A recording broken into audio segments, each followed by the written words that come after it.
It is December 1982, and under the icy waters of the Barents Sea, the Soviet Navy's newest ballistic missile submarine is due to start its first naval exercise. She's under the command of one of the Soviet Union's most accomplished submarine commanders, Marko Ramius, and she is equipped with a state-of-the-Soviet-art propulsion system. Her name is Red October. The Hunt for Red October was written by Tom Clancy and first published in October 1984 by the Naval Institute Press. It is credited with bringing the techno-thriller into the mainstream. It was written in 4 months, from October 1982 to February 1983. It was then adapted into a film, directed by John McTiernan and released in March 1990.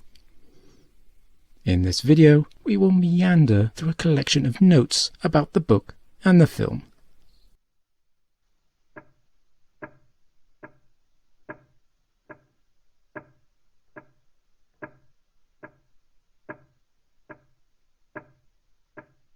The Cold War was a time of suspicion and proxy wars, with freedom, democracy and capitalism on one side, and totalitarianism, dictatorship and communism on the other. Both sides had nuclear weapons, and mutually assured destruction was mutual and assured. One method of destructive delivery was the nuclear ballistic missile submarine. They were known as bombers in the Royal Navy and boomers in the US Navy, and they valued silence. They hid, and the attack submarines hunted them. Detection was by passive sonar, and so a drive system that can propel a nuclear ballistic missile submarine with little or no noise would be significant. And so we get the Hunt for Red October. NATO called it the Typhoon class SSBN. The Russians called it Project 941, Akula class, meaning shark, not to be confused with the smaller attack submarine called Akula by NATO. At the time of writing the book, the real class name was not known outside of the Soviet Union, the communists being so paranoid that they kept even the class names secret. And so we get Cold War NATO terms such as November, Yankee, Delta, and of course Typhoon.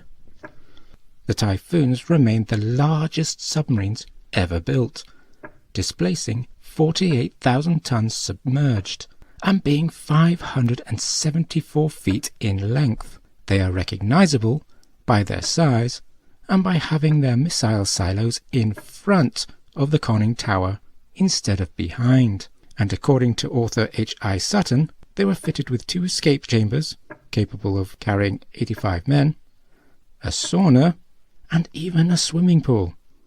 Yes, a swimming pool on a submarine. His website has a cutaway drawing of a Typhoon and is well worth a visit. The book is set in December 1982. And is divided into 18 chapters, each chapter corresponding to one day, beginning on Friday the 3rd of December and ending on Monday the 20th.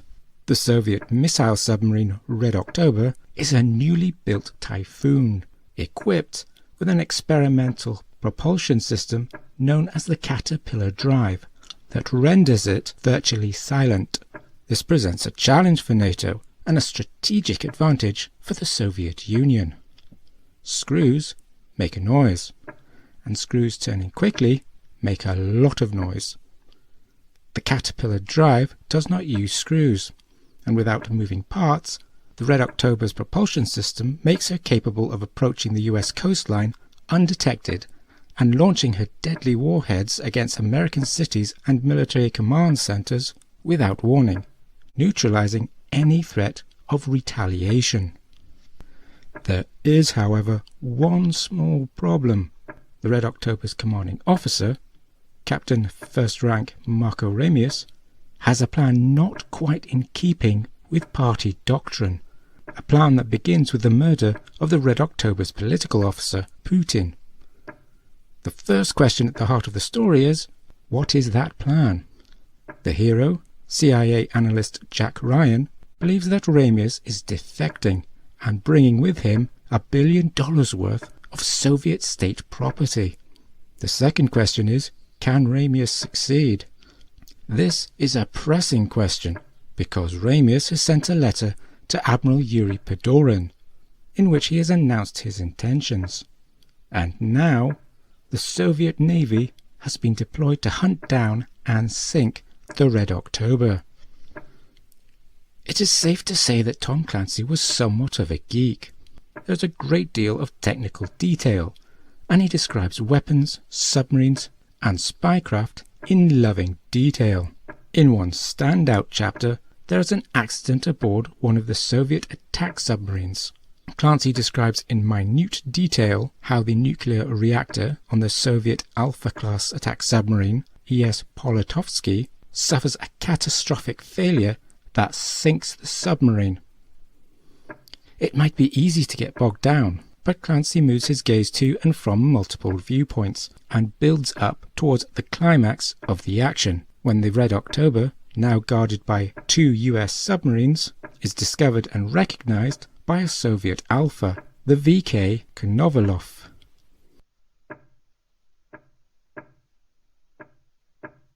Successful books often lead to movie adaptations, and The Hunt for Red October is no exception. Mace Neufeld Productions, Paramount Pictures, and Nina Saxon Film Design produced the film. It starred Sean Connery, Alec Baldwin, Scott Glenn, Sam Neill, and James Earl Jones. As a side note, 2 Star Trek The Next Generation actors also make an appearance. One, ironically, is the commanding officer of the USS Enterprise. The film itself is set in November 1984 and focuses on the action and the story rather than the technical detail. There's no sinking of the Polatovsky. There's no HMS Invincible, no USS Bremerton, USS Pogey, or USS Ethan Allen. It makes for a tighter story, and a cheaper one. In the book, it is the Falklands War veteran Invincible that contacts Ramius via Morse lamp, rather than the attack submarine USS Dallas. But the filmmakers save money by reducing the vessels needed, and the US Navy gets to keep all the fictional glory. In the book, Ramius's intention to defect is not made apparent until late. In the film, we learn of his defection intention early, during a wardroom dinner. It is interesting that the filmmakers decided to do away with this potential for suspense so soon. The dialogue in the film is good. It manages to explain complex naval tactics and maneuvers without sounding clunky. The Red October's navigator boasts that, with accurate charts, he can pilot the submarine like an aircraft without windows through a mountain range. Having diverted a homing Russian torpedo away from the Red October, the executive officer of the USS Dallas tells the chief of the boat to put her on the roof. Cobb orders an emergency blow, and the Dallas is seen to leap out of the sea, and we can be sure that the men of Big D greatly appreciate an emergency blow. One standout scene is when the Red October Crazy Ivans all the way around the trailing Dallas. As the Soviet missile submarine makes her turn, we see the respective crews, one unaware, the other tense. Juxtaposed with the suspense is a personal conversation between Borodin and Ramius, during which we learn more about the dreams and reasons for their defections. Borodin speaks of his wish to live in Montana, whilst Ramius talks of fishing and then his wife, and the audience gains insight into why he has chosen to turn his back on communist Russia. The Basil Polidorus track for this scene was not composed for The Hunt for Red October, but for another, earlier film he had scored, which fits the tension of this scene well. Another standout happens after the defecting Soviet officers have coolly welcomed Jack Ryan, Captain Bart Mancuso, and Sonar Man Jones onto the Red October for the first time, only to have the moment spoilt by, first, the arrival of the Knoverluff, which is rather inconvenient, and second, the shooting of Borodin by an undercover GRU agent. Ramius hands command of his submarine over to Mancuso. Mancuso understands the significance of this gesture and hands Ramius his gun. The American Buckaroo is giving his traditional enemy his weapon. Another thing to watch out for is the subtle tension between Jack Ryan and Skip Tyler. "How's your back?"